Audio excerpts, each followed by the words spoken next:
At some point, you have to do this. If you don't do this, God's just gonna, Yahweh just gonna look at you like, well, I don't know how I can help them if they don't do this. What can I do when you do nothing at all?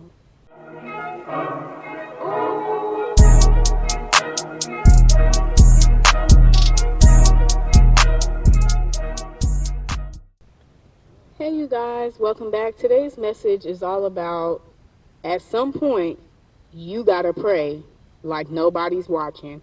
I remember one day I told somebody, I said, there's 3 things that you gotta do. You gotta pray without ceasing, you gotta praise without ceasing, and you gotta read your word without ceasing if you are needing answers from the Lord. They just looked at me. Well, they didn't even look at me. It was online. And they were just like, well, I can still ask people for prayer. I just said, oh, I just deleted my comment after that, to be honest, because it had upset me that somebody would sit up there and act as though it don't say right in the Bible to pray without ceasing. And that you can have prayers that are deeper than what you're already doing. A lot of people don't even think about the kinds of prayer that they're praying. I do actually do this all the time, because I was about to say, whenever I need a real answer, I pray this way, but that's not even how I pray. I pray like this all the time. I read scripture during prayer. I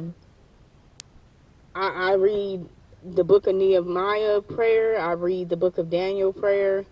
There's also some prayers in 2 Chronicles that I'm going to start reading because I feel like they would be helpful. But at some point, you got to pray.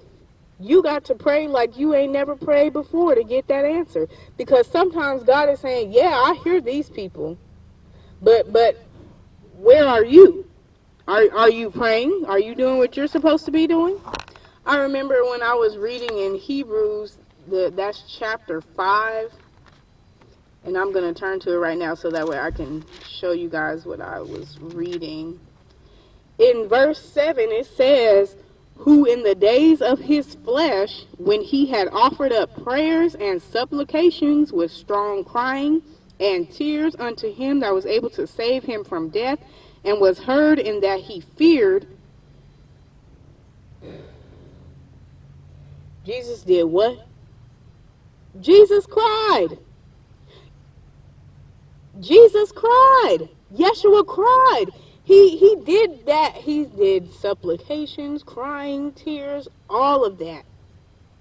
What makes you think you shouldn't be doing the same to get your prayers heard? Act as though you are seeking him diligently. It says in the word to seek him diligently, that when you seek him, remember, when you seek him, you're seeking the things that are above. And that way, everything else shall be added unto you. When you seek him above, everything else shall be added unto you. You don't have to look for James, Peter, and Paul to pray for you all the time when your praying is effective. When you start reading your word during prayer. When you start praying the prayers that Nehemiah prayed, that David prayed, that Solomon prayed, that Paul prayed. When you start reading those prayers, like reading the prayer that Daniel prayed, Yahuwah hears that. Yahuwah hears those prayers, you guys. Start using scripture in your prayers and watch God work for you. Watch Yahuwah bless you for being an obedient child. You guys be blessed.